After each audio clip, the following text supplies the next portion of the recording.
Hello guys, कैसे हैं आप सभी लोग। Very good morning to all my dear students. तो आज मैं आपके सामने लाया हूं अमाइनो एसिड्स, जिसका लेक्चर 1 में ले चुका था कल, उसका ये लेक्चर 2 चल रहा है। ठीक है, इसी तरह अमाइनो एसिड पर लेक्चर चलता रहेगा जब तक कि मैं सारे इंपॉर्टेंट पॉइंट कवर ना कर दूं जो सारे एग्जाम्स में आते हैं और क्वेश्चन आपसे बनने भी चाहिए। ठीक है, चलिए इसी के साथ आगे बढ़ते हैं। तो उसी का लेक्चर 2 है, देखेंगे आज क्या करने वाले हैं। तो सारे बच्चे कॉपी कलम लेके बैठना, इंपॉर्टेंट पॉइंट नोट डाउन करते रहना और क्वेश्चंस भी बनाने हैं। यहाँ हम क्वेश्चंस आपको दे देंगे, डाउट सेशन में क्वेश्चन आपका सॉल्व कराएंगे। चलिए आगे बढ़ते हैं। तो प्रीवियस लेक्चर्स में हमने क्या करा था कि हमने अमाइनो एसिड्स क्या है, यानी अमाइनो एसिड का इंट्रोडक्शन पढ़ा था। फिर हमने पढ़ा था जनरल स्ट्रक्चर, पढ़ा था अमाइनो एसिड्स का, अगर आपको याद आ रहा हो तो जनरल स्ट्रक्चर अमाइनो एसिड का हमने पढ़ा था। ये 2 बातें पढ़ी थी। तीसरी बातें हमने पढ़ी थी ऑप्टिकल एक्टिविटी। तीसरी बातें हमने पढ़ी थी ऑप्टिकल एक्टिविटी। तो इन 3 बातों को हम पढ़ चुके हैं, काफी इंपॉर्टेंट है, उस पर क्वेश्चन भी बनवाया था। आज चौथा पार्ट चलेगा, मतलब इसी में चौथा टॉपिक है, वह है कि अमाइनो एसिड का क्लासिफिकेशन कैसे करोगे। इस पर भी क्वेश्चंस आते हैं कि अमाइनो एसिड का क्लासिफिकेशन कैसे करोगे। तो आपको पहले ही बता चुका हूं कि आर ग्रुप के आधार पर सारे अमाइनो एसिड को, टोटल 20 टाइप्स अमाइनो एसिड है आर ग्रुप के आधार पर। इसी आर ग्रुप के नेचर के आधार पर, यानी इसके बेसिस पर हम लोगों ने क्या किया, इस अमाइनो एसिड को, सारे अमाइनो एसिड को 5 मेन क्लास में डिवाइड कर दिया। 5 मेन क्लास में इसको डिवाइड कर दिया। ठीक है, चलिए इनके डिवीजन को पढ़ते हैं। आशा करता हूं यहां तक सारी बात समझ पा रहे होंगे आप, जो मैं आपको कहना चाह रहा हूं। पहला है कि जब आर ग्रुप नॉन पोलर हो, यानी पोलैरिटी है ही नहीं, तो क्या होगा, हाइड्रोफोबिक होगा। क्या होगा इसमें, हाइड्रोफोबिक होगा। और ये एलिफैटिक है।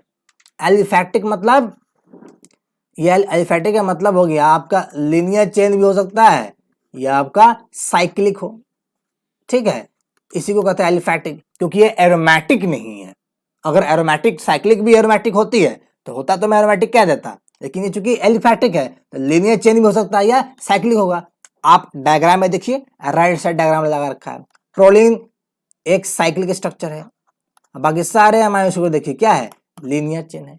आई बात समझ में, कोई दिक्कत नहीं, क्लियर है। आगे बढ़ते हैं। इसमें कौन कौन सा अमाइनो एसिड आते हैं, इसमें अलानिन आएगा, वैलिन आएगी। डायग्राम में देखते रहिए, राइट साइड डायग्राम में ल्यूसिन यहां है, आइसोल्यूसिन यहां है। ठीक है, इसमें आपका मिथ्योनिन भी आ जाता है, मिथ्योनिन भी आपका आ जाता है, इस बात को ध्यान रखिएगा। ग्लाइसिन भी आता है। ग्लाइसिन चूंकि सबसे छोटा स्ट्रक्चर होता है, सिंपल स्ट्रक्चर ग्लाइसिन का होता है। क्यों, क्योंकि भैया इसका आर ग्रुप हाइड्रोजन ही तो है, इसका आर ग्रुप, और इसीलिए चूंकि इसमें इसका साइड चेन बहुत छोटा होता है, इसीलिए गाइस बैकग्राउंड नॉइज इग्नोर कर दीजिएगा। इसीलिए कभी कभी लोग कहते हैं कि ये जो आपका ग्लाइसिन है, इसका जो आर ग्रुप हाइड्रोजन है, ये आपका ओवरऑल हाइड्रोफोबिक इंटरेक्शंस में पार्टिसिपेट नहीं करता है। तो कभी कभी कुछ साइंटिस्ट मानते हैं कि ग्लाइसिन को आप नॉन पोलर एलिफैटिक में मत रखो, अलग ही रखो उसको। ठीक है, यहां तक क्लियर है, कोई दिक्कत नहीं। एक बात यहां बता दूं, जिस बात को हम डिटेल में पढ़ेंगे जब मैं आपको प्रोटीन का कॉन्फर्मेशन बताऊंगा, यह है कि चूंकि ये काफी सिंपल है, सिंपल भी है और वेरी स्मॉल, सबसे छोटा तो यही है। इस कारण से क्या होता है, आप पढ़े होंगे सभी बच्चे कि प्रोटीन में अल्फा टर्न्स होती है, बीटा टर्न्स होता है। इस टर्न्स वगैरह में ग्लाइसिन मौजूद होता है। बस इतना ही पॉइंट यहां पर नोट कर लीजिए। बाकी इस पॉइंट को जब प्रोटीन का कॉन्फर्मेशन पढ़ाएंगे तो वहां और डिटेल में समझा देंगे। क्या यहां तक सारी बातें क्लियर है तो बताएं हमें, अगर क्लियर है तो। ठीक है, चलिए आगे बढ़ते हैं। दूसरा बात प्रोलीन पर, बहुत इंपॉर्टेंट बात बता रहा हूं प्रोलीन के बारे में, कॉपी में लिख के रख लो, क्वेश्चन आएगा, आप बच नहीं सकते हो। सबसे पहला पॉइंट कि प्रोलीन, प्रोलीन पर देखोगे तो प्रोलीन का जो ये है ना NH2 ग्रुप, यानी एमीन ग्रुप, ये साइक्लिक स्ट्रक्चर बनाने में पार्टिसिपेट करिए। जरा ध्यान से देखना, इस एमीन का नाइट्रोजन दो कार्बन से अटैच है, इसलिए सेकेंडरी एमीन भी कहते हैं इसको, या एक इसका दूसरा नाम भी है जिस नाम से फेमस है प्रोलीन, इसको कहते हैं इमीन ग्रुप। इसमें इमीन ग्रुप भी पाया जाता है। दोनों को पॉइंट करके कॉपी में लिख लो, 100% क्वेश्चन पूछ देगा, गेट हो, आईआईटी जैम हो, कहीं भी पूछ देगा आपसे। ठीक है, बहुत इंपॉर्टेंट बात है।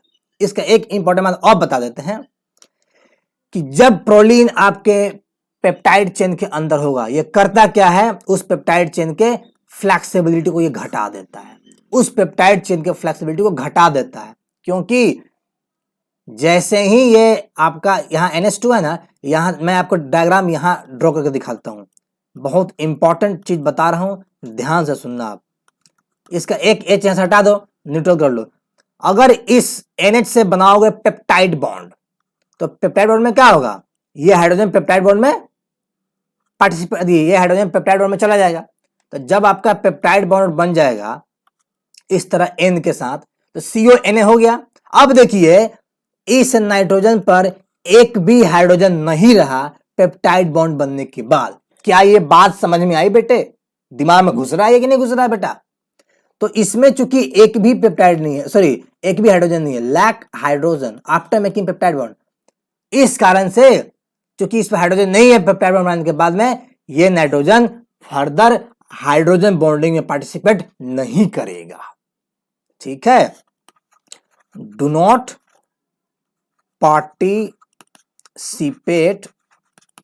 इन H bonding after making peptide bond. इस कारण से जैसे ही पेप्टाइड के बीच में पाया जाएगा, वहां की फ्लेक्सिबिलिटी को ये घटा देगा, उसकी रिजिडिटी को लॉक कर देता है। ये बहुत इंपॉर्टेंट बात बताया हूं। इस प्रोलीन की बहुत बड़ी भूमिका होती है। जब आपको पढ़ाऊंगा मैं प्रोटीन में अल्फा हेलिक्स बीटा शीट, वहां पढ़ाऊंगा कि वहां कैसे काम करता है। ठीक है बेटे, यहां तक सबको समझ में आ गया, कोई किसी को दिक्कत नहीं है। ठीक है, एक और इंपॉर्टेंट पॉइंट जो आपको बताऊंगा और ध्यान रखो, ये देखो आइसोल्यूसिन। अगर आप आइसोल्यूसिन के इस कार्बन को देखो, जो कार्बन आपका अल्फा कार्बन है, तो ये अल्फा कार्बन तो ऑप्टिकली एक्टिव है। क्यों? क्योंकि इस पर एक NH2 ग्रुप है, दूसरा कार्बोक्सिलेट ग्रुप है, तीसरा हाइड्रोजन है, और चौथा ये इतना बड़ा ग्रुप हो गया, यानी चौथा ग्रुप क्या है इसका, साइड का R चेन है। ठीक है, ये सबको पता है। एक चीज और देखो बेटे, ये कार्बन देखो, साइड चेन का ये कार्बन देखो, ये कार्बन तो आपका ऑप्टिकली एक्टिव है। कैसे ऑप्टिकली एक्टिव बेटा? क्योंकि यहां पर भी 4 ग्रुप है, एक हाइड्रोजन, दूसरा मिथाइल, तीसरा इथाइल, और चौथा ये पूरा का पूरा ग्रुप हो गया। तो ये कार्बन भी क्या है आपका, ऑप्टिकली एक्टिव है। ये पहले भी मैं बता चुका हूं, दोबारा बता रहा हूं, ध्यान में रखना, पेपर में पक्का हिट करेगा। तो आइसोल्यूशन में दो एसिमेट्रिक सेंटर है, और दोनों एसिमेट्रिक सेंटर क्या है, डिसिमिलर है, इसलिए टोटल आइसोमर क्या हुआ, 2 के पावर 2, टोटल सॉरी 2 के पावर 2 होता है, टोटल आपका 4 आइसोमर हो जाएगा। जिस 4 आइसोमर में से 2 अलग इनैंसोमर है और 2 इनैंसोमर बिल्कुल अलग होता है। ये दिमाग में बैठा कर रख लो, बहुत इंपॉर्टेंट बात बताया हूं। ठीक है, चलिए आगे बढ़ते हैं। अगर यहां तक सारी बातें आपको समझ में आ चुकी, चलिए आगे बढ़ते हैं। अब हम बात करेंगे कि अगर आपका R ग्रुप एरोमेटिक हो, एरोमेटिक का मतलब है या तो आपका बेंजीन रिंग की तरह हो या उसी का डेरिवेटिव हो, लेकिन वह एरोमेटिक शो करना चाहिए। एरोमेटिक के लिए क्या है, साइक्लिक हो और पाई बॉन्ड हो और प्लेनारिटी हो। ये मैं पढ़ा चुका हूं एरोमेटिक कंपाउंड में, अपने चैनल पर, वहां से जाकर पढ़ सकते हैं आप। ठीक है, चलिए यहां देखिए, फिनाइल एलानिन, इसके साइड चेन पर जो ये ग्रुप है, ये क्या है, बेंजीन है। इसको शॉर्ट में फिनाइल भी कहते हैं, दिस इज बेंजीन। टायरोसिन, ये बेंजीन है बट यहां OH जोड़ दिया, तो ओवरऑल ये ग्रुप क्या हो गया, phenol, this is overall phenol group है। ट्रिप्टोफान में ये बेंजीन रिंग है, इससे एक और रिंग अटैच हो गया, इसका डेरिवेटिव बन गया, दोनों का दोनों क्या है आपका, एरोमेटिक की नेचर है। बहुत इंपॉर्टेंट है, पेपर में क्वेश्चन पूछ दिया जाता है। ठीक है, कोई दिक्कत किसी को नहीं, आगे बढ़ते हैं।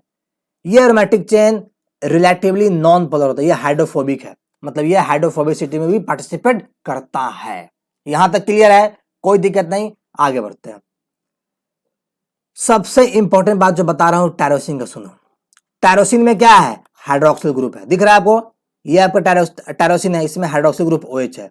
इस हाइड्रोक्सिल ग्रुप होने की वजह से क्या करेगा, ये टायरोसिन हाइड्रोजन बॉन्ड बना सकता है। इस बात को कॉपी में पॉइंट करके रख लो, कल को यही क्वेश्चन पूछ देगा आपसे कि एरोमेटिक कंपाउंड में एरोमेटिक अमाइनो एसिड में कौन सा अमाइनो एसिड है जो आपके हाइड्रोजन बॉन्ड में पार्टिसिपेट करता है। आंसर क्या होगा? टायरोसिन। क्या यहां तक सबको क्लियर है? किसी को दिक्कत तो नहीं है? दिक्कत हो लिख करके रखना, डाउट सेशन में लेकर के उसको कवर कर देंगे। चलिए आगे बढ़ते हैं। सबसे इंपॉर्टेंट पॉइंट ध्यान रखो, टायरोसिन और ट्रिप्टोफान ज्यादा पोलर है फिनाइल एलानिन से। ऐसा क्यों हो? आप खुद ही देख लो ना, मैं क्यों दिखाऊं, खुद ही देख लो आप। टायरोसिन में क्या है? हाइड्रोक्सिल ग्रुप है जो ज्यादा इलेक्ट्रोनेगेटिव है। ट्रिप्टोफान में याद रखना इस रिंग को बोलते हैं इसको इंडोल रिंग कहते हैं, और यहां पर नाइट्रोजन भी लगा हुआ है, तो यहां भी आपका क्या है? पोलैरिटी है। फिनाइल एलानिन में इसके साइड चेन पर ऐसा कोई भी हाई इलेक्ट्रोनेगेटिव एटम नहीं है, इसलिए आपका ट्रिप्टोफान टायरोसिन ज्यादा पोलर है फिनाइल एलानिन से। कारण क्या है कि टायरोसिन में हाइड्रोक्सिल ग्रुप होता है और आपके ट्रिप्टोफान में इंडोल रिंग होता है। कल को यही सवाल आपसे पूछ दे कि इसमें से कौन सा अमाइनो एसिड है जिसके साइड से में एक इंडोल रिंग है, आंसर होगा ट्रिप्टोफान। याद रखिएगा, और सबका सिंगल लेटर कोड याद रखना। टायरोसिन का होता है वाई, ट्रिप्टोफान का होता है डब्ल्यू, और फिनाइल एलानिन का होता है एफ। ये याद रखना सिंगल लेटर कोड, क्योंकि हायर एग्जामिनेशन में सिंगल लेटर कोड से ही क्वेश्चन पूछते हैं, आपको कंप्लीट नाम नहीं देता, ये याद रखना, ठीक है। एक सबसे इंपॉर्टेंट बात जो बताने जा रहा हूं, ध्यान रखो, क्वेश्चन पेपर में आएगा।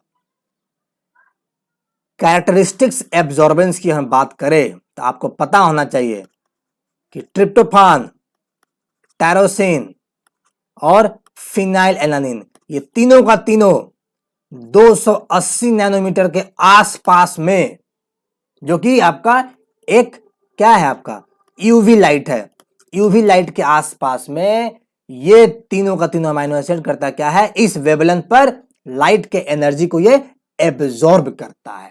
इस एब्जॉर्बेंस को हमने वाई एक्सिस पर दिखाया, वेवलेंथ को एक्स एक्सिस पर हमने ग्राफ प्लॉट कर दिया। ग्राफ से देखो आपका ट्रिप्टोफान पिक पर है, यानी ये सबसे ज्यादा एब्जॉर्बेंस को एब्जॉर्ब कर रहा है, सबसे ज्यादा लाइट की एनर्जी को एब्जॉर्ब कर रहा है। उसके बाद टायरोसिन नीचे है जो यहां एब्जॉर्ब कर रहा है, यहां दिखाया नहीं है बट नीचे देखोगे तो यहां पर होता है, कहीं पर यहां होता है आपका क्या? फिनाइल एलानिन होता है। तो फिनाइल एलानिन का जो एब्जॉर्बेंस होता है 280 पर सबसे कम होता है। ये पेपर में आ चुका है, आपको बनवाएंगे, इसी स्लाइड में बनवाएंगे आगे बढ़ के। चलिए तो वही मैंने लिखा है कि ट्रिप्टोफान टायरोसिन क्या करता है? ये 280 नैनोमीटर पर लाइट की एनर्जी को ज्यादा एब्जॉर्ब करता है फिनाइल एलानिन के रेस्पेक्ट में। क्या ये बात समझ में आया? कोई दिक्कत किसी को हो तो मुझसे पूछ लेना, डाउट से समय बता देंगे। अच्छा एक चीज बताओ हमें, इसका फायदा क्या है? ये तीनों अमाइनो एसिड अगर लाइट के एनर्जी को एब्जॉर्ब कर रहे हैं, इसका फायदा क्या होगा? फायदा यह है कि इन्हीं के एब्जॉर्बेंस को कभी कभी किताब में दे देता है, क्वेश्चन पूछता है इंट्रिंसिक फ्लोरोसेंस। क्या होता है ये? इंट्रिंसिक का मतलब होता है ये प्रोटीन के अंदर ही छुपा हुआ है, तो ये इंट्रिंसिक फ्लोरोसेंस शो करता है ये तीनों अमाइनो एसिड, क्योंकि इनके एब्जॉर्बेंस को यूज करके आप प्रोटीन को कैरेक्टराइज कर सकते हो, उसके गुणवत्ता को पता कर सकते हो कि प्रोटीन में एरोमेटिक अमाइनो एसिड है या नहीं है। उसके साथ साथ इनके एब्जॉर्बेंस से आप प्रोटीन का कंसंट्रेशन भी लैब में पता कर सकते हो। ये बहुत बड़ी इंपॉर्टेंट बात बताया कि आप कंसंट्रेशन भी पता कर सकते हो, आइडेंटिटी भी पता कर सकते हो किसी प्रोटीन का। इसलिए यह बता रहा हूं, पेपर में आया भी है, आपको बनवाऊंगा तो मजा आ जाएगा। क्लियर है? यहां तक किसी को कुछ समस्या तो नहीं है? आगे हम बढ़े, आपकी इजाजत है, चलिए आगे बढ़ते हैं। अब आएगा ये तीसरा ग्रुप है, पोलर है लेकिन ये चार्ज नहीं है। तो देखो इसमें कौन कौन सा अमाइनो एसिड है। सीरीन, क्योंकि साइड चेन पर OH ग्रुप है, हाइड्रोक्सिल ग्रुप जो कि आपका पोलर है। थ्रियोनिन, अगेन इस साइड चेन पर क्या है? हाइड्रोक्सिल ग्रुप जो पोलर है। सिस्टीन, SH, ये भी आपका पोलर है। एस्पैराजिन, इसके साइड चेन पर देखो CONH2, ये आपका एमाइड ग्रुप है, दिस इज अमाइड ग्रुप है, क्योंकि CONH2 अमाइड की तरह दिखता है। ग्लूटामिन, CONH2, ये भी आपका अमाइड की तरह है। ये सभी के सभी क्या है? पोलर है, लेकिन चार्ज नहीं है, चार्ज नहीं है। जब बेटा पोलर है तो क्या करोगे? इनमें डाल लो पोलर सॉल्वेंट, डाल लो, क्या डाल लो? पोलर सॉल्वेंट, जैसे कि वाटर, तो क्या होगा? ये डिजोल्व कर जाएंगे। यही बात मैंने यहां लिख रखा है, क्योंकि पोलर है तो ये हाइड्रोफिलिक भी होगा। क्लियर यहां तक? कोई दिक्कत किसी को नहीं? आगे बढ़ते हैं। अब कुछ इंपॉर्टेंट बात को समझो। सीरीन थ्रियोनिन पोलर है क्योंकि उसमें हाइड्रोक्सिल ग्रुप होता है। सब बात एक एक करके बता रहा हूं बेटा। सिस्टीन पोलर है क्योंकि इसमें सल्फ हाइड्रोल ग्रुप होता है। इसी सल्फ हाइड्रोल को कहते हैं थायोल ग्रुप। याद रखना, पेपर में आया हुआ है थायोल ग्रुप। और एक सबसे इंपॉर्टेंट पॉइंट, एस्पाराजिन ग्लूटामिन पोलर है क्योंकि इसमें एमाइड ग्रुप है। देखो नीचे CuNH2 क्या है, एमाइड ग्रुप में पहले बता चुका हूं। अगर ध्यान से देखोगे तो ये एस्पाराजिन ग्लूटामिन जो है, ये एस्पाराजिन एस्पार्टिक एसिड से मिलकर बना हुआ है और ये ग्लूटामिन आपके ग्लूटामिक एसिड से मिलकर बना हुआ है। क्यों? क्योंकि एस्पार्टिक एसिड ग्लूटामिक एसिड के साइड चेन पर क्या है, same he number of carbon atom है। तो एस्पार्टिक एसिड में यहाँ पर COH है, वहां पर डालोगे NH2, ये बन जाएगा। आगे बताएंगे आपको नेगेटिवली चार्ज अमाइनो एसिड, तो वहां दिखा देंगे आपको। ठीक है, क्लियर है, कोई दिक्कत नहीं। चलिए एक इंपॉर्टेंट पॉइंट यहां नोट करो अभी के अभी। जब दो सिस्टीन मॉलिक्यूल को ऑक्सीडाइज करो, क्यों? क्योंकि SH है, इस पर हाइड्रोजन, ये ऑलरेडी क्या है, रिड्यूस्ड फॉर्म है। जब इनको ऑक्सीडाइज करोगे तो 2 हाइड्रोजन 2 इलेक्ट्रॉन लॉस हो जाएगा, ये दोनों SS बॉन्ड आपस में जुड़ जाएगा। इसी को बोलते हैं डाइसल्फाइड लिंकेज कहते हैं।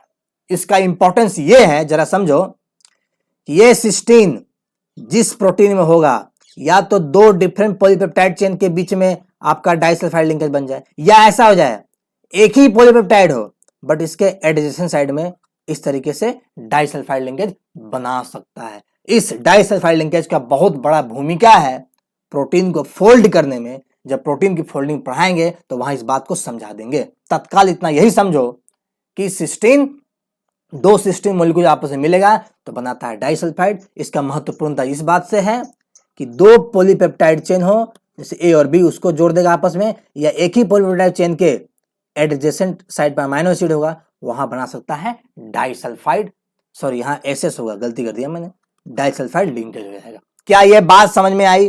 कोई दिक्कत किसी को नहीं है? आगे बढ़ते हैं। चलिए हम आगे बढ़ते हैं और आगे और भी सारी चीजों को बताता हूं मैं। जो बताया मैंने सारी बातें यहां लिख रखा है। एक बात और ध्यान दो सारे बच्चे, राइट साइड डायग्राम में देखो। अगर थ्रियोनिन को देखोगे तो क्या पाओगे? इस थ्रियोनिन के साइड चेन पर जो ये कार्बन है, ये कार्बन भी ऑप्टिकली एक्टिव है। क्यों? क्योंकि इस पर एक ये पूरा ग्रुप लगा हुआ है, दूसरा हाइड्रोक्सिल ग्रुप है, तीसरा हाइड्रोजन है और चौथा मिथाइल ग्रुप है। यानी थ्रियोनिन पर भी 2 एसिमेट्रिक सेंटर, एक यहां पर एक यहां पर, इसलिए यहां से भी टोटल 4 आइसोमर बनेगा, क्योंकि दोनों आपका एसिमेट्रिक सेंटर क्या है, डिसिमेट्रिक है। क्या यहां तक सारी बातें क्लियर है? तो हमें बताओ।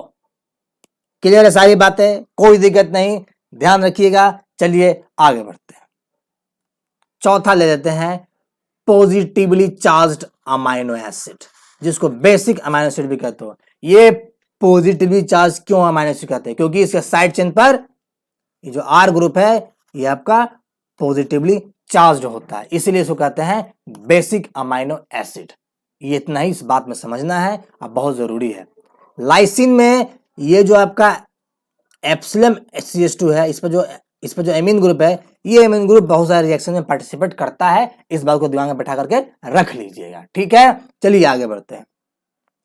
तो लाइसिन में जो R ग्रुप है उसको बोलते हैं ब्यूटाइल एमोनियम। ये है ब्यूटाइल एमोनियम, क्योंकि यहाँ पर 4 कार्बन का ब्यूटाइल एमोनियम। याद रखिएगा, क्वेश्चन में आ सकता है। क्लियर है बेटे? सबको समझ में आ रहा है? कोई दिक्कत तो किसी को नहीं है? चलिए आगे बढ़ते हैं। आर्जिनिन पर ग्वानिडीनो ग्रुप है। यही सब पॉइंट तो है जो पेपर में पूछ देता है। बच्चे कहते हैं कहां से सवाल आ रहा है? ये ग्वानिडीनो ग्रुप आर्जिनिन पर क्या है, guanidino group. This is guanidino group. ये क्या है? This is guanidine. NH C double bond NH2 plus और NH2, ये क्या है बेटा? This is ग्वानिडीन। ग्वानिडीन अगर पढ़ोगे ऑर्गेनिक केमिस्ट्री, ऑर्गेनिक में पढ़ाया जाता है, this is guanidine group. This is guanidine group, याद रखना बेटा, पेपर में आ सकता है। हिस्टिडीन में जो रिंग होता है उसको बोलते हैं imidazole group. This is imidazole group. इस इमिडाजोल ग्रुप का बहुत बड़ा भूमिका है। कब? अगर लैब में अगर आप प्रोटीन के प्यूरिफिकेशन कर रहे हो या किसी भी चीजों का प्यूरिफिकेशन कर रहे हो, तो वहां कभी कभी निकल हिस्ट टैग बनाते हैं, निकल हिस्टिडीन टैग बनाते हैं, निकल हिस्टिडीन का एक कॉलम बनाया जाता है, उस कॉलम को हेल्प करते हैं प्रोटीन प्यूरिफिकेशन में। वहां पर इस इमिडाजोल का बहुत बड़ा रोल है। कभी पढ़ाएंगे आप लोगों को मेथड्स इन बायोलॉजी, तो वहां इन सबको डिटेल में समझाएंगे। फिलहाल इतना ही समझो, ठीक है। चलिए आगे बढ़ते हैं। एक बहुत इंपॉर्टेंट पॉइंट जो अभी के अभी कॉपी में नोट करो, क्या है? पीएच 6 क्या है? फिजियोलॉजिकल पीएच है। इस फिजियोलॉजिकल पीएच पर हिस्टिडीन का साइड चेन आयोनाइज कर जाता है। और पहला बात तो ये हो गया। दूसरा बात, बहुत सारे अमाइनो एसिड, बहुत सारे एंजाइम के कैटालिटिक साइट पर आपका हिस्टिडीन एक्सेप्टर डोनर की तरह बिहेव करता है। मतलब यहां पर ये एसिड बेस कैटालिसिस करता है।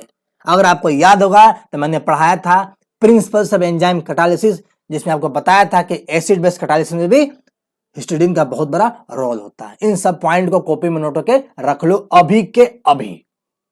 क्लियर है बेटा? कोई दिक्कत किसी को नहीं है? ठीक, चलिए हम आगे बढ़ते हैं। लास्ट में यह है नेगेटिवली चार्ज एसिडिक या आर ग्रुप। ये नेगेटिव चार्ज क्यों है? क्योंकि इसके आर ग्रुप पर, ये जो आपका आर चेन है, इस पर एक कार्बोक्सिल ग्रुप है। याद रखिएगा, अगर इस कार्बोक्सिल ग्रुप पर एक अमोनिया जोड़ दीजिएगा तो ये आपका एस्पार्टेट क्या बन जाएगा? एस्पैराजीन बन जाएगा। अगर इस ग्लूटामेट पर आप एक NH2 ग्रुप जोड़ दीजिए तो क्या बन जाएगा? ग्लूटामीन बन जाएगा। इसलिए कहते हैं कि एस्पाराजीन ग्लूटामीन क्या है? एस्पार्टिक और ग्लूटामेट का एमाइड है। इस बात को याद रखिएगा, कल को यही क्वेश्चन में डाल देगा, कुछ भी डाल सकता है बेटा, टेंशन बिल्कुल ना लीजिएगा, ठीक है बेटे। चलिए, तो मैंने लिख रखा है, इसमें कार्बोक्सिल ग्रुप होता है, सारी तमाम बातें मैंने लिख रखा है, समझा रखा है। आशा करता हूं इस बात को आप समझ पाए होंगे, ठीक बेटे। कोई दिक्कत हो लिख के रखना, डाउट से बता देंगे। चलिए आगे बढ़ते हैं और क्वेश्चन सॉल्व करते हैं। सारे बच्चे कॉपी कलम उठा करके बैठ जाइए और इस क्वेश्चन 1 का उत्तर अपने कॉपी में नोट कर लीजिए। जब हम डाउट सेशन लेंगे तो वहां आपको बताएंगे। जल्दी से क्वेश्चन को नोट कीजिए। चलिए, बैकग्राउंड नॉइज इग्नोर कर दीजिएगा, पढ़ाई पर कंसंट्रेट करिएगा पूरी तरह से। आशा करता नोट कर लियो, छोटा सा सवाल है, बड़ा जल्दी पढ़ लियो। चलिए नेक्स्ट क्वेश्चन पर। ये रहा नेक्स्ट क्वेश्चन, कल वाला ही क्वेश्चन है, दोबारा लिया। उसमें कुछ लास्ट क्लास में कुछ थोड़ा सा मिस्टेक हुआ था इसमें, उसको आज सुधरवाएंगे आपसे और कुछ इसमें नया ट्रिक सिखाएंगे। इसको भी नोट डाउन कीजिए। इधर नोट डाउन आपने कर ही लिया, कॉपी में लिखा हुआ है, कर लेना इसको। चलो, ये क्वेश्चन 3, इसको नोट डाउन करो। क्वेश्चन नंबर 3 को सारे बच्चे नोट डाउन कर लो, बहुत इंपॉर्टेंट है। इसी टाइप के क्वेश्चन गेट आईआईटी में पूछे जाते हैं। सीएसआईआर में थोड़ा सा एनालिटिकल क्वेश्चन लेके जाएगा आपको सीएसआईआर में।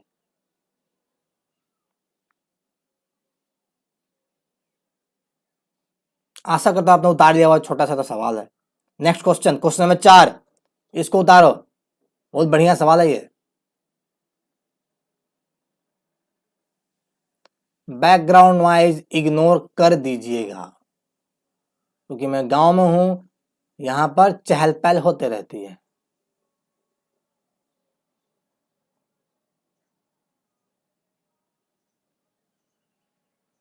आशा करता हूं अब तक आपने उतार लिया। क्वेश्चन कुछ नहीं है, एक न्यूट्रल पेप्टाइड है जिसमें 20 अल्फा अमीनो एसिड है। उस पेप्टाइड पर आपने डाला pH 1.5 का सॉल्यूशन, तो उससे क्या असर होगा? 4 ऑप्शन दिया हुआ है, ठीक है। इसको उतार लिया, चलिए आगे बढ़ते हैं। यह क्वेश्चन है 5, इसको उतारो। बताया था ना, यह सवाल आया है पेपर में, मैंने बताया था, यह सवाल पूछा है, गेट में ही पूछा हुआ सवाल है, गेट का पूछा हुआ सवाल है।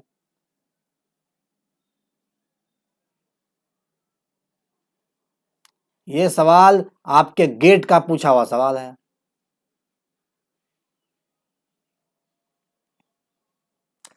इसमें बताना है कि ये 3 ग्राफ दिया हुआ है और इस ग्राफ में क्या है, फर्स्ट सेकंड थर्ड, इसमें कौन कौन सा अमीनो एसिड होगा। अभी जो कंसेप्ट सिखाया है उसके आधार पर इस ग्राफ को एनालाइज करोगे, आसानी से ग्राफ बन जाता है, ठीक है।